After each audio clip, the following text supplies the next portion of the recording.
Fala galera do oitavo ano, tudo bem com vocês? Bom dia, espero que sejam todos tranquilos, com muita saúde. E hoje nós vamos falar sobre o nosso capítulo, ilustríssimo capítulo 17, que fala sobre América Latina, uso e apropriação de recursos naturais. Como de praxe, né, eu separei aqui algumas partes importantes do capítulo para vocês, e aí a gente vai comentar um pouco sobre isso aqui. Bom, primeiro, a exploração dos recursos naturais da América Latina no período colonial. Vamos falar um pouco de história aqui. Os recursos naturais da América Latina sempre foram abundantes e por isso explorados, tá? Então, muita coisa. Os primeiros povos da região usufruíam principalmente da exploração animal e vegetal, da caça e agricultura. No entanto, a exploração de recursos naturais na América Latina aumentou com a chegada dos povos ibéricos, Portugal e Espanha. Ou seja, quando os europeus chegam aqui, começam a explorar cada vez mais isso, aquela história que a gente já conhece muito bem. Os europeus observaram as oportunidades de usufruto de novos territórios, fundaram colônias de exportação, com o objetivo de dar suporte às práticas mercantilistas. Ou seja, viram que tinha uma oportunidade muito grande aqui, muito produto, como diz aqui, muito rico em recursos naturais, e aí retiravam isso daqui e mandavam para a colônia, tá?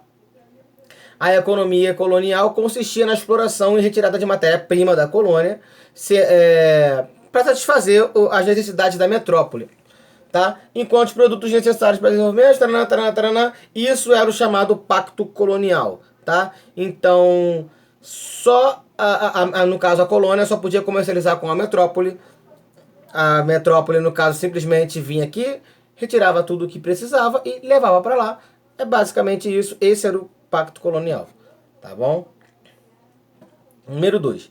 Os principais recursos naturais existentes na América Latina e os seus usos. Beleza, a primeira parte fala aqui da riqueza de recursos naturais, o que a gente já falou agora no início. Tá? No entanto, pode ser, por ser composta basicamente por países subdesenvolvidos, isso aqui é interessante, tem como prevalência econômica agricultura e exploração mineral, enquanto apresenta pouca ou simples atividade industrial. Ponto. Vamos explicar isso aqui. Os países são subdesenvolvidos, tá? Isso já é um fator histórico relacionado ao período colonial, que já criou ali já que eles tiravam a nossa matéria-prima e levavam para lá para satisfazer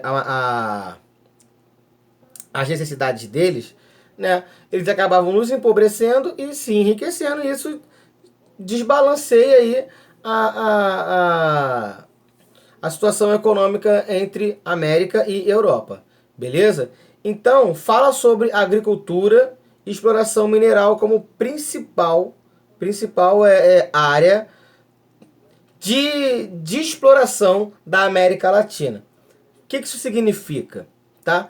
Isso vai significar que esses países são especializados na matéria-prima, no setor primário, que é o setor mais barato. E não é no setor industrial, que é o setor de desenvolvimento, que deixa o produto mais caro. A madeira crua na natureza, ela tem um valor muito mais baixo do que ela transformada numa mesa, numa cadeira, num móvel que seja. Tudo isso faz diferença. Então o produto industrializado ele é muito mais caro, ele é muito mais rentável. E a matéria-prima, que é retirada direto da natureza, ela é muito mais barata. Às vezes a gente pode ter uma ideia de que o petróleo é mais caro que a gasolina, por exemplo. E não é. Porque o petróleo é matéria-prima e a gasolina é o produto refinado. Já é o produto industrializado. Então um barril de gasolina é muito mais caro do que um barril de petróleo. É mais ou menos nessa linha aí, tá? Beleza. Em muitos países latino-americanos, atividades agrícolas se dão nos moldes do período colonial. Plantation, tá? Até me perdi aqui, tá? Grandes propriedades com uso intensivo de mão de obra pouco qualificada, uma produção de monocultura voltada para o mercado internacional. Plantation é basicamente isso, uma monocultura gigantesca voltada para exportação.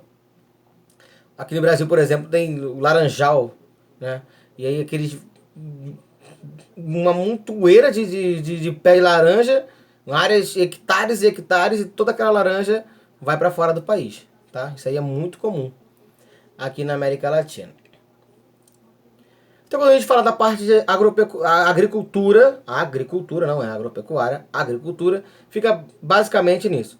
Setor primário muito explorado, manda sempre matéria-prima para fora, ou seja, explora o setor primário e exporta muito essa matéria-prima que tem pouco valor, tá? E depois acaba importando um produto, mas é uma outra parte da matéria. Pecuária, criação de animais. Bovina, suína e ovina também sobressai como das maiores atividades econômicas da América Latina. Brasil, Paraguai, Uruguai, México e Argentina possuem as maiores quantidades de rebanhos. Brasil e Argentina se destacam muito com relação à carne, tá? Tanto que a nossa carne vive ficando agora, ultimamente, tem ficado cara, porque a China, com um monte de gente, não dá conta do recado. Aí compra a nossa carne. Aí o que sobra aqui no mercado interno vai ficar mais caro, tá? Por isso que a gente tá complicado fazer aquele churrascão todo final de semana. Então o Brasil se destaca nesse ponto, a Argentina também se destaca nesse ponto. Falando de pecuária, então é rico de todas as formas, tanto para plantação, tanto para criar animal, exploração de recursos, tudo. A América é maravilhosa nesse ponto, de verdade. Exploração mineral se destaca como uma das atividades econômicas mais importantes para a economia dos nossos países, tá? Aí fala basicamente de petróleo também, tá? O Brasil é o segundo maior produtor mundial de ferro. O Chile e o Peru se destacam como o maior e o terceiro produtor de cobre. Peru e México, nessa ordem, são o sexto e oitavo maiores produtores mundial de ouro. Olha só. Também podemos destacar a exploração de petróleo na Venezuela, no Brasil, México e Colômbia. Por fim, pode destacar o setor pesqueiro, taranina. A questão da Venezuela, gente, ainda é mais complexa de todos, porque a Venezuela ela detém no seu território a maior reserva de petróleo do mundo, tá? Supera o Oriente Médio, tá? A Venezuela supera o Oriente Médio. E tipo assim, pegar aquela galera, juntar aquela galera, é o petróleo da Venezuela. Venezuela tem petróleo pra caramba. Por que não é rica, professor? Por que acontece na Venezuela? Os problemas que eles têm internos com relação ao governo e tudo mais. Não adianta você ter petróleo se você não tem para quem vender. Os Estados Unidos cria sanção ali, ele corta. Problemas políticos e diplomáticos que acabam ferrando a Venezuela por completo. E ela é detentora no maior reservatório de petróleo do mundo. Tá? Então a exploração mineral aqui tem. Bom, 3. A pressão e as consequências sobre o meio ambiente na América Latina. Tá? As principais consequências ambientais desse modelo são relacionadas a coberturas vegetais tropicais, tá? E do solo. Vou explicar isso aqui. Trazendo contigo uma série de problemas. É o caso, por exemplo, de países da América Central que dominam a produção mundial de banana por meio de monocultura, tananã. Com o aumento das produções de grandes porções de florestas, tem aqui sido desmatada para espaços de monocultura, tananã. Pronto. Chegamos aqui ao ponto do texto que eu queria. O maior problema que vai acontecer aqui é porque essas regiões, aqui onde, falando da América Latina, que está muito próximo ali da parte, passa pela parte tropical do planeta, vai para a parte temperada e até chegar lá embaixo na parte polar, mas grande parte está ali entre a zona tropical, intertropical, vamos dizer assim. E essa região, além de muito quente, chove muito. Ou seja, a produção é favorável ao surgimento de florestas, ao plantio. E quando você desmata isso, você traz um prejuízo conhecido mundialmente. Tá? O desmatamento é um prejuízo muito grande, é algo que tem que ser sempre combatido e respeitado. Então, não pode sair desmatando assim e causa problemas principalmente no solo. Por quê? Qual o principal problema do solo, do desmatamento que vai ocasionar aí? Temos as árvores. As árvores fazem sombra. Faz a sombra no solo. Ela não faz só sombra. Ela não permite, por exemplo, que a água da chuva caia totalmente no solo. Ela fica um pouco aqui nas copas das árvores. A partir do momento que você retira essa árvore, o que vai acontecer? O sol vai bater direto naquele chão. E aquele chão não está acostumado a receber aquele sol. Porque tem uma árvore que faz sombra e a árvore está ali há milhares, também que pesado, há vários anos, há décadas, tá? Então, mas morre uma, nasce outra, tem sempre uma outra por ali que vai ajudar a fazer esse procedimento de uma sombrinha para aquele solo. Por mais que caia uma árvore, um pedaço do solo vai ficar exposto ao sol. Quando a gente fala de desmatamento, você tira uma imensidão de árvores. E aí fica aquele espaço inteiro, aquele solo inteiro exposto ao sol. Não aguenta. Não vai aguentar. O solo vai ficar infértil. E, contraproposta também, quando chove, toda essa água vai para aquele solo, que também não está acostumado a receber aquela quantidade de água. Então isso vai prejudicar, vai deixar o solo saturado. Tudo isso prejudica muito o solo, tá? Vamos lá. Taranã. Se por um lado as atividades são responsáveis pelo implemento da tecnologia e melhoria da produtividade, por outro contribui para o aumento de tensões socioambientais. Beleza, foi falado isso aqui. De acordo com um estudo feito pela Agência Nacional de Águas, a ANA, cerca de... Esse aqui é um outro problema, tá? 70% dos cursos de água do Rio Grande do Sul e Bahia concentra a maior parte da produção agrícola do país. Estão contaminados, taranã, taranã. Além de contaminação, tá? Nós temos também, cadê? Recursos minerais, taranã, exploração da natureza danosa ao meio ambiente, em larga escala, responsabilização de minerais metálicos, tá? Os impactos causados pela mineração, taranã, já tá mudando um pouco de assunto aqui. Eu vou chegar, depois eu vou para esse assunto aqui de baixo, vou continuar aqui. Outra coisa também que está relacionada a isso aqui é a utilização da água para a agricultura. Porque tem aquela máxima, né?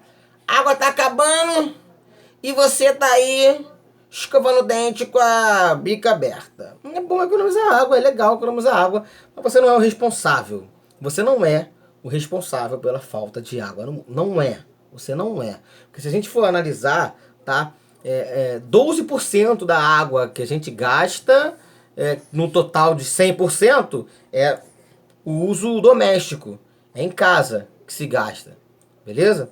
Então, já uma outra parte vai para as indústrias. E a maior parte, mais de 50%, é para o setor da agricultura. Então, gasta muita água nesses setores aqui. Fora que o setor primário, além de gastar muita água, ele vai prejudicar essa água no que eu vou falar aqui embaixo agora, tá? Então, vamos lá. Aqui, impactos causados pela mineração são diversos. A atividade mineradora pode causar a remoção de vegetação das áreas, ou seja, remove a vegetação. Contaminação de recursos hídricos, a água, tá? Contaminação dos solos, erosão e etc. No Brasil, 2 casos recentes mostram os impactos que a mineração pode gerar. São os casos das barragens de rejeitos de Mariana e Brumadinho, em Minas Gerais, que romperam causando grandes desastres ambientais. E tananã, tananã, tananã. Bom, então a água também é utilizada para limpar os minerais, tá? E quando ela limpa esses minerais, ela está contaminada. E ela precisa ser depositada em algum lugar, que são chamados os rejeitos, tá? Então essa água meio que se perde, porque ela vai estar totalmente contaminada. E pode causar esses problemas, como foi ocasionado lá em Brumadinho e em Mariana, tá bom? Então nós temos esses problemas aqui relacionados a consequências ambientais, que aí vocês podem ler aí à vontade sobre isso. E uma explicação básica mesmo sobre a parte histórica do período colonial, como isso reflete ainda no mundo de hoje, mas aqui a situação atual. Não é nada demais, é uma matéria bem fácil. Os exercícios da página 89 estão aí para vocês fazerem, tá? Acompanhando o livro, todo mundo consegue fazer, beleza? Tamo junto, até quinta-feira que vem.